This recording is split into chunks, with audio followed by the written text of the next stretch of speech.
Seaplanes set to make a comeback as China threatens United States with its Amphibious Fish Dragon.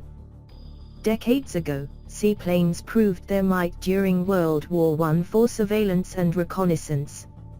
Not just that, seaplanes were later utilized for attacking enemy vessels as the crew dropped bombs from them.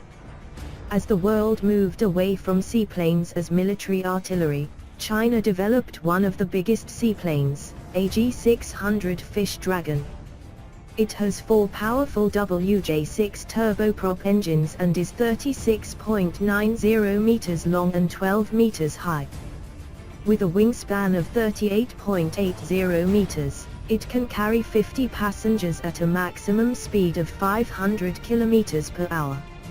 It is designed by China's state-owned company, Aviation Industry Corporation of China.